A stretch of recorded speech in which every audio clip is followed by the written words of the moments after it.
Today, being the day that it is, we have to talk about love, right? I know your homework assignment was Ephesians 4 and to be angry and sin not. We're going to move that a couple of weeks.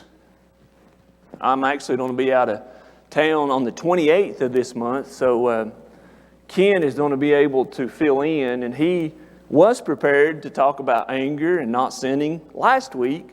Then the weather changed some plans, so we are going to do that on February the 28th. So if you've read it, thank you. If not, you have time to read it. But today we don't talk about love. And I've said it publicly, and most of you know, I don't know that we need to have favorite chapters of the Bible. But 1 Corinthians chapter 13 probably is my favorite chapter of the Bible, personally. It teaches so much. It teaches attitude. It teaches a thought process. It teaches how we're supposed to act. It gives us situations to react to. It basically teaches us life, right? So, and as we think about love today, let's not lose sight of our goal. I really think it's important that we grow spiritually as an individual, but also as a congregation. And I think that's what we're doing in this study. I think our goal is attainable at the end of March. Maybe we can look back and go, are we a little stronger than we were January 1? Are we a little bit more loving? Are we a little bit more patient? Do we have less anger? Are we bearing someone's burdens a little more? Are we seeking out situations to do Galatians 6 when it talks about do good, especially do good to all, especially to the household of faith? If the good Lord wills and we come to springtime, maybe we can look back and say, we are doing that. In an effort to help us do that, let's stay positive and let's choose to increase in strength. And let's read our verses again. Romans chapter 8, verse 18. Romans chapter 8,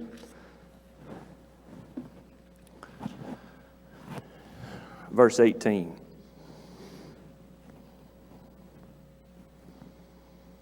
For I consider that the sufferings of this present time are not worthy to be compared with the glory which shall be revealed in us. Verse 28. And we know that all things work together for good for those who love God, to those who are called according to His purpose. Verse 31. When then shall we say to these things, if God is for us, who can be against us? Very powerful words of encouragement. And it's going to help us reach that goal to grow spiritually in all walks of life. So as we think about love today, our world, today's a special day. There's a lot of red, there's a lot of pink, there's a lot of hearts floating around. The warm, fuzzy feeling, right? Nothing wrong with that. That is really, really a good thing. Guys, I hope you didn't forget, but if you do, you still have a little time. Go buy a card, make a card, fix lunch, buy lunch, something. So how would you define love? If you were trying to teach that concept to someone, how would you do it? What would you say? Since Jonathan said sincere, selfless motivation. That's a good definition. What else? How else would you say the word love? You know, there's dictionaries and they have tons of words in them. I don't use them that often, but I did look up love a couple different times.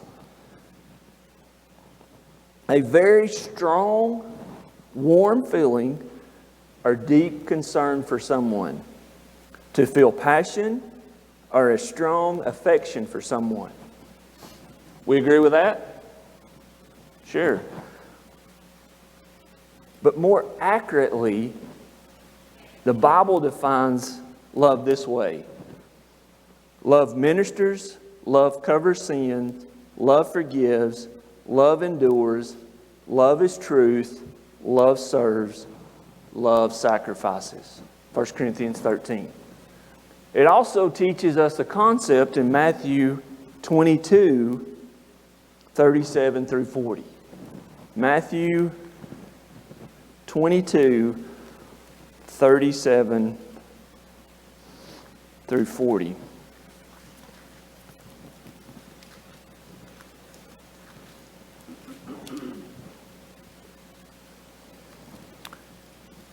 Jesus said to him, "You shall love the Lord your God with all your heart, with all your soul, and with all your mind. This is the first and great commandment. And the second is like it. You shall love your neighbor as yourself. On these two commandments hang all the law and the prophets." Love God, love your neighbor. So the question is, who's our neighbor? Carol said everybody. Those that live right beside you, but those people that are among you are your neighbor. So if we define love, we can't improve it, right? It's like Jonathan said, it is selfless. It is a motivator. What was the first adjective? Sincere. Thank you. Very sincere. You can say the words, "I love you," all day long, and if you don't have some actions, what do people hear? Zero, right? Zero. Yes, Doug. Sorry.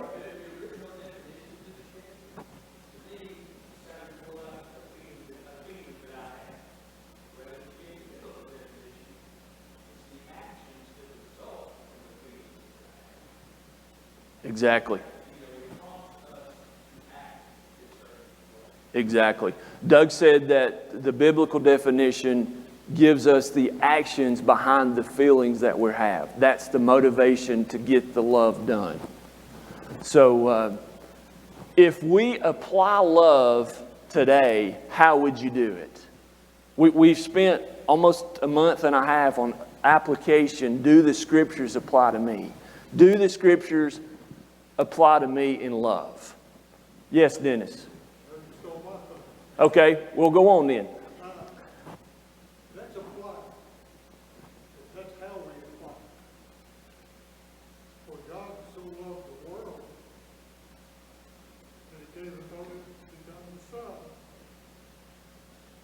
After that, everything in life falls in line after that. Without that, where do we go? How do we do it? We can't. Nothing is, it's all for all. Except that settles it to begin. And everything falls in line behind. Yes, sir. Dennis said in reference John 3:16, "For God so loved the world that He gave His only begotten Son." That's where the application begins. Because He loved us so much that there was a sacrifice there that we have the opportunity to be part of, right? Does love make you feel happy? If you got roses today, ladies, did they make you feel happy? Heather didn't get roses today. I tell her they're too expensive on today. Other times of the year we get flowers, but not today. Right? And she's all over that. But what is the feeling of the card or the roses or the meal or the preparation of something do for the one that you love? Effort. There it is. The effort equals action. That's what Doug said. Doug said effort. Effort equals action. So let's look at 1 Corinthians 13. And as we read this, think about the application. Because I think 1 Corinthians is an application, coming to you, Garrett, is an application of the commandments that we've already learned. Okay, hold on to that thought. Yes, Garrett. We said that does love make you feel happy? It does and it should. there's also times where love makes you feel sad. Yes. And not just in our worldly relationships, but if you love someone and you see they're doing wrong, that should make you feel sad because you want them to do right.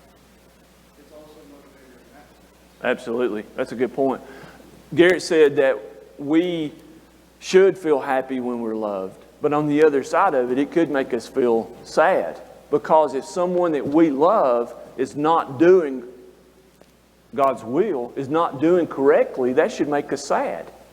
So it's kind of an emotion that has both ends of the spectrum, right? Discipline. If Garrett disciplines Ellie Ray, I'm sure she don't feel happy, right? But she probably feels loved. So that's the sadness part of the love. Yes, Clyde. Three words that identify what it's all about: heart, soul, and mind. That is our totality in our respect and our care for everybody that's in our circle, and even more so, go back to the gospel. 16 verse. God so loved the world that he gave his only begotten Son. Whosoever believes in him should be saved. Mm-hmm. So those three things, I mean, that's pretty well encompasses the human, their thought, their speech, and their action. Absolutely. Very good. Clyde said that going back to the John 3:16, for so God so loved the world that he gave his only begotten Son.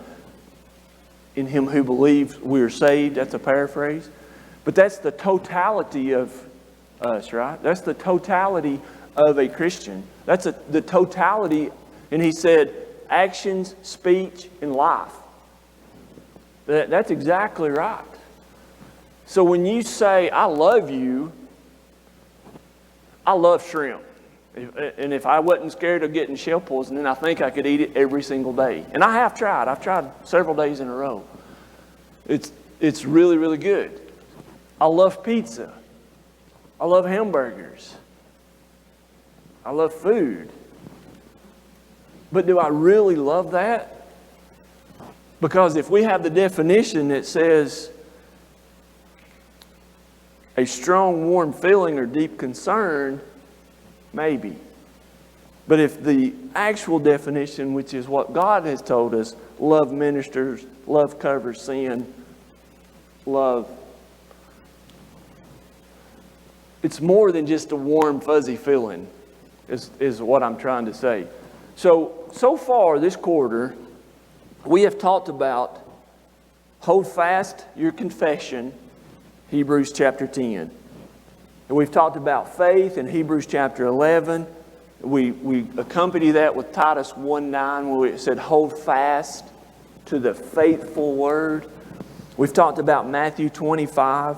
The Son of Man will judge the nations. When did you see me hungry? When did you see me thirsty and you fed me? When did you not? We talked about James chapter 2, beware of personal favoritism. We've talked about Galatians chapter 6, verse 10, do good to all, especially to the household of faith. Last time we were together, we talked about Galatians 5, where it bears, Galatians chapter 6, where it bears one another's burdens. So those are directions that we have, and we are focused on the application. Do the Scriptures apply to me? I think the answer is in 1 Corinthians 13, because we can tie it all together with these verses. Let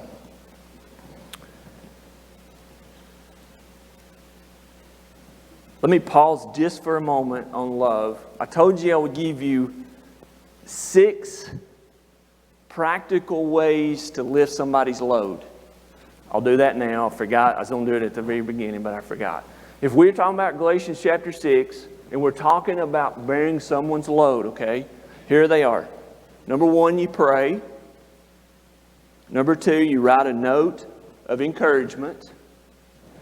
Number 3, you offer a word of verbal praise. Number 4, you give a small gift. Number 5, extend hospitality.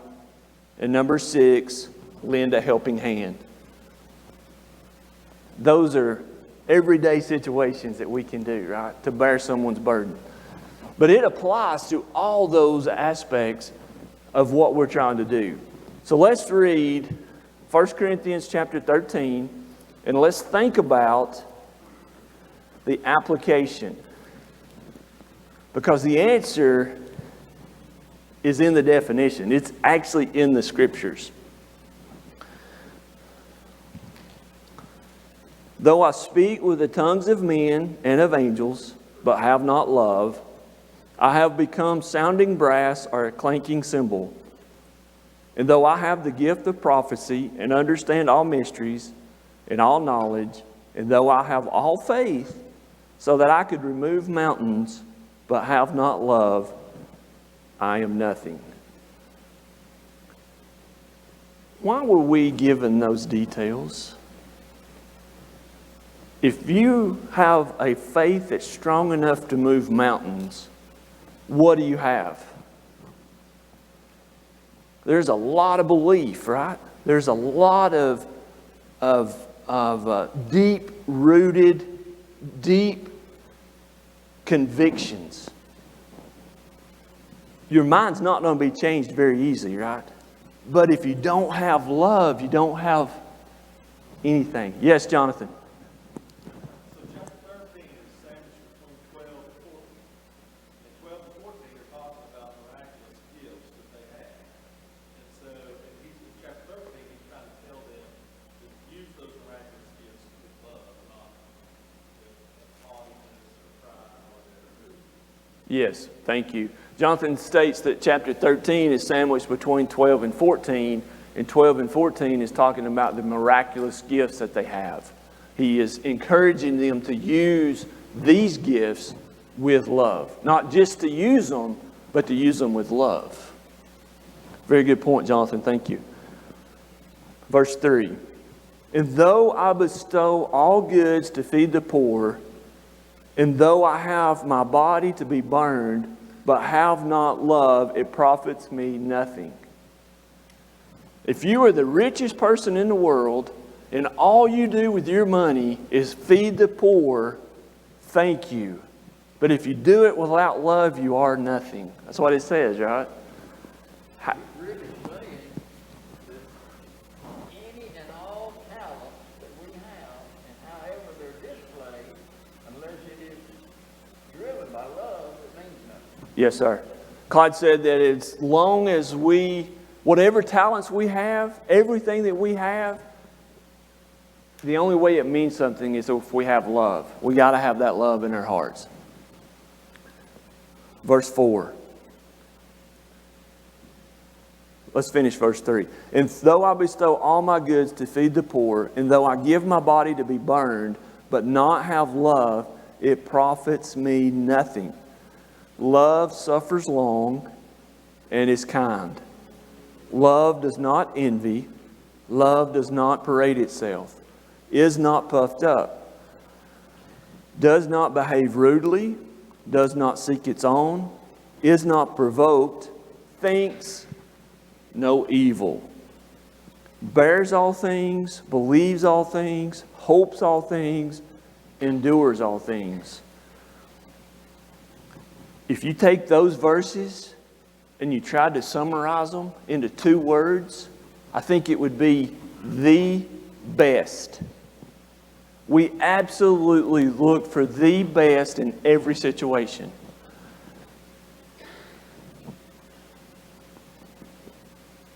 If we think about that in an optimistic view, I was told this morning that my tile looked good. I said, thank you. And then they said, well, you don't know what color it is anyway. True fact. But that's okay. But he may not like my boots. He found the positive, right? So if we find the best in every situation, what are we doing? We're growing in love. We're growing our faith to move mountains. We have the resources to help bear somebody's burdens. We're looking for situations to do good. We're holding fast to that confession that we believe, Hebrews chapter 10, and we're showing our faith because of our love.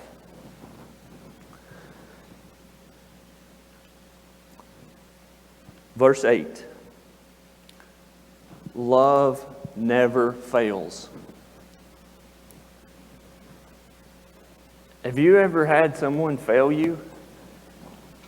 Have you ever failed in a situation?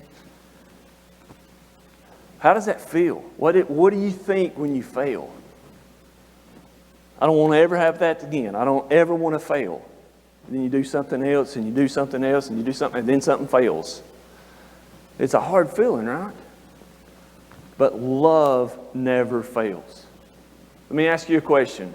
What does those three words mean to you right now? Love never fails. Endurance. Claude said endurance. Rachel said you never quit trying. You never give up. Like those so far. Absolutely. What else? Yes, Doug.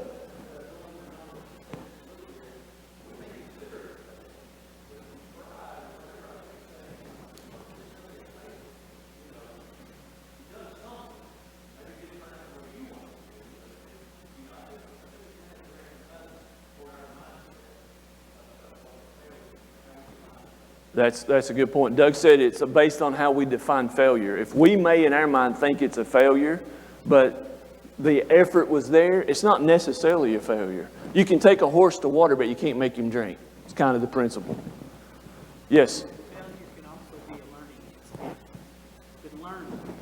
Absolutely. Barbara says you can learn from that experience. For sure. So you have in your mind what love is. Is love at a restaurant and you see a newlywed couple there that you know? They obviously have the money to go out to eat, but is it love if you buy their dinner and walk out and not tell them? Could be, right? But it also could be love that says, friend at work, Acts 2:38 says you need to be baptized and you need to be faithful to God. Those are a little harder conversations, aren't they? I love my wife dearly.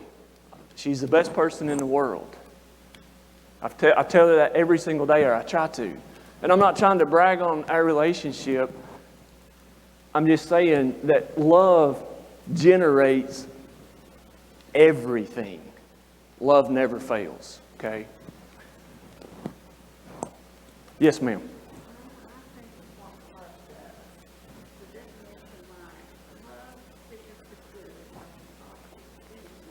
Mm-hmm. So we would do if we love that person. We're going to do everything we can to make them be good. Person will that kind of situation. Mm-hmm. Carol said that love is the action to find the best of the object loved. Always looking for an opportunity to love. That's a good way to say it, isn't it? Let's finish the chapter. Yes, sir. Sorry.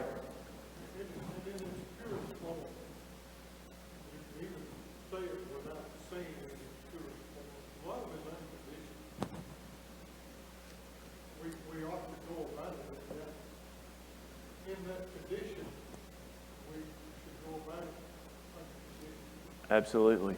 Dennis said that love is unconditional, and we should go about it in that mindset, in that way of being love is unconditional. Verse 8, love never fails, but whether there are prophecies, they will fail. Whether there are tongues, they will cease. Whether there is knowledge, it will vanish away. For we know in part, and we prophesy in part. But when that which is perfect has come, that which is in part will be done away. When I was a child, I spoke as a child, I understood as a child, I thought as a child. But when I became a man, I put away childish things. For now we see in the mirror dimly, but then face to face. Now I know in part, but then I shall know just as I also am known. And now abide. What does the word abide mean? Dwell in you. And now abide faith, hope, and love. These three, but the greatest is love. Can you have love without hope? Can you have love without faith? This verse is teaching that we should have all three. The greatest of them is love. So if we are trying to apply today, do the Scriptures apply to me? How do we do that? I've asked the question before, can you learn to love? Absolutely. See some heads nodding in the affirmative. We can learn to love. 1 Thessalonians Chapter 4, verses 9 through 10. It is taught by God. Romans 13, 8 through 10. He that loveth another have fulfilled the law. So if it's not, what's a law? If we have a law, we know what is expected, right? So those that love have fulfilled the law. John 13, 34 through 35, a new commandment, that you love one another as I have loved you. We just talked about John 3:16. For God so loved the world that He gave His only begotten Son. So now we read in John 13 that you love one another as I have loved you. Does that make it stronger or weaker for our fellow mankind, for Christians, for our family? If you love someone like God has loved you, how are you going to love them? Let that settle for just a minute. Yes, Heather. Thank you. There's some that is, they're loving, they're selfless. That's not a challenge. The challenges come from people or situations where they disappoint you, where they're more selfish than selfless, and then it's like, how do I apply those scriptures in these situations? That's to me where the challenges arise. And secondly, even in our worship or in our obligations of what we've been told to do we come to worship because we have to, because we get commanded to, or because we are allowed to, if we want to, with a gift? I mean, if you think about your mentality as everyday action, am I giving today because God said I had to, or am I giving because I want to and I love to? A difference in attitude. That's very good. Heather said that some people are easy to love. Some people are selfless. Some people are loving in return. Some people, it's easy to love them. You want to be around them. But others are not so much. That's where the application comes in. She said that same as our worship. If we come to worship because we have to, are we worshiping in spirit and in order? Are we doing what God said? Are we giving just because I have to? Or is it an attitude that we choose to apply the Scriptures? So that's a good point. Do you love everyone? A little bit of a trick question, I know. Well, in a general way, we should. Absolutely. Love the person, not the... Different aspects of it depends on the situation. You said there were some people are this is the way life is. Sure. People are different. Right. But as far as the Christian life is concerned, the Lord is our first and greatest example. Because how much did He love us? He died on the cross. It's kind of hard to equal it. It is. It's very hard to equal. Claude said in general terms, the answer to the question is yes. We should love everyone. Actions and some things surrounding situations make it a little more difficult. We don't love the actions. We don't love the sin, but we love the sinner. Correct? And you know, can you, yes.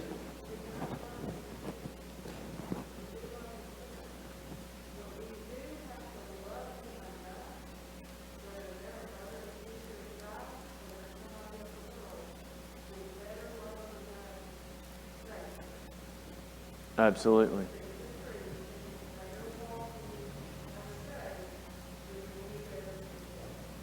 Right.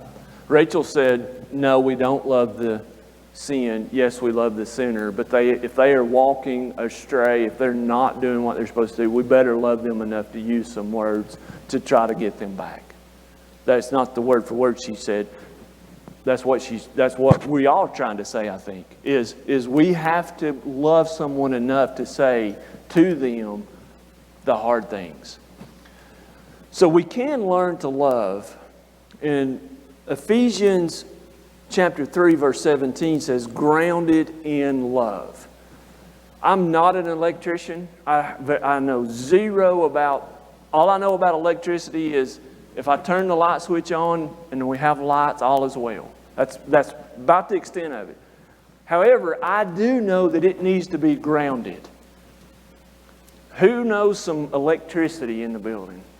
Tell me why it has to be grounded. Why does electricity have to be grounded? I think John can answer this. You might get shocked otherwise. You've got to complete the circuit. You've got to complete the circuit. So if we're going to get shocked and we've got to complete the circuit, how do we apply this to love? Ephesians teaches us that we're grounded in love. 1 Corinthians teaches us that it is the greatest of hope and faith. So what's the point? That's it. John chapter 1, Carol just said it. We need to be grounded in God because God is love. That's what the application of the Scriptures apply to me. That's it right there. So if we're grounded in love, 1 Peter 1:22 with a pure heart, and Galatians 5:22, it's talking about the fruits of the Spirit, right? So what are we doing when we put all these together? We are learning to grow, and we're learning to love. Brian, Yes, sir. talking about love, faith, electricity. They're all the same kind of words. Show me what they are. Okay. What's electricity? You don't know until you turn the light switch on. You see it's what it produces. You see its work. Faith, from James chapter 2, I've got faith. Well, how do I know that?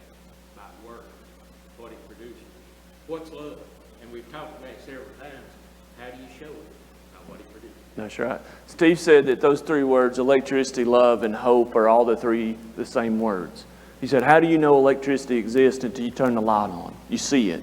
How do you know that you have love and faith? As James 2 shows, we have to be able to put some actions on it, right? I love you to the point that, I might give you the coat off my back. As in Matthew chapter 25, where it talks about, you saw me hungry and cold, and and then James says, just be warm and filled. We've got to have enough love in order to apply some of these, if you will, hard situations. We've got to get past me and look at them. Yes, Jonathan. Just to restate what Steve said, faith, hope, and love are all three motivations, all three reasons for doing it. And if you go in this context being about miraculous gifts, prophecy is going to stop. Tongues are going to stop. Love will never stop. Love will always be appropriate and lead like a part of our existence, even into eternity. Where faith, where verse 13 says,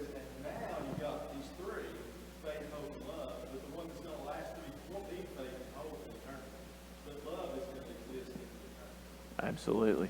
Jonathan restated and emphasized that 3 words in verse 13 of 1 Corinthians 13, faith, hope, and love. 2 of those are going to cease at death. We're not going to need faith and we're not going to need hope when we're in heaven. Love will still be there. So he's again saying that in the context that when Paul penned this, he's saying, you've got these, you understand the mysteries, you understand the knowledge, but the greatest is love because it's going to sustain throughout eternity. I want to try to tell you about an individual, if I may, that in my mind applied Scripture and he didn't even know it. When I was in the car business, Heather and I just first married, moved to Tennessee, selling Pontiac Buicks and GMCs.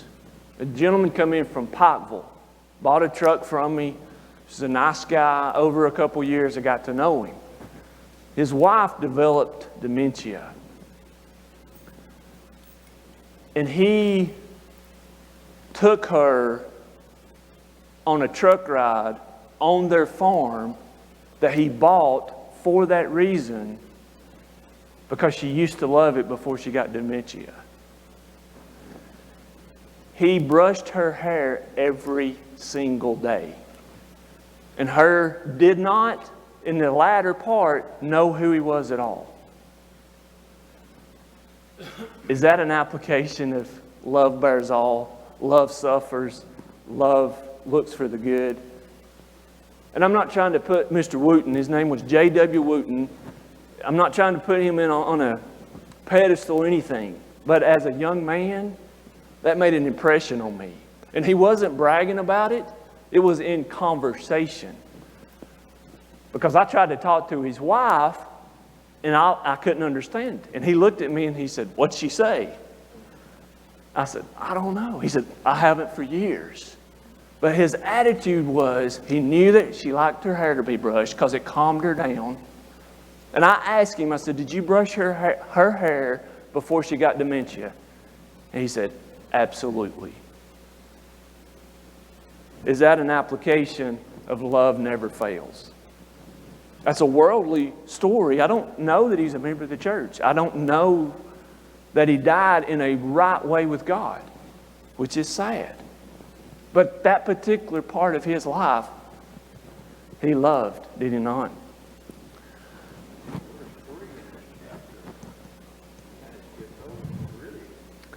Really tells us what it does to us. I mean, we can do all this stuff just because we want to, or because we're financially able, or because we got the time, whatever. But if it's not motivated by love, then we can get no profit from it. That's right. Clyde said, emphasize verse 3, if we have the resources and we have the faith and we have the hope and we do everything that we can do for every single body and we don't have love, it's going to profit us nothing. It's not going to carry us through eternity. Okay, here's a question. Since we are studying together, I've got some more material on what love is. There's basically 7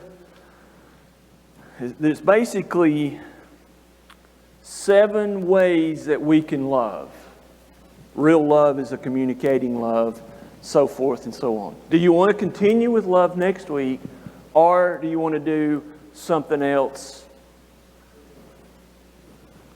Doesn't matter to me. What do you want to do? Love or something else? Love? Am I hearing love okay? Okay, so we'll do 7 definitions, if you will, or 7 applications of love. And you can read Proverbs chapter 4, verses 3 and 4, Ephesians 5,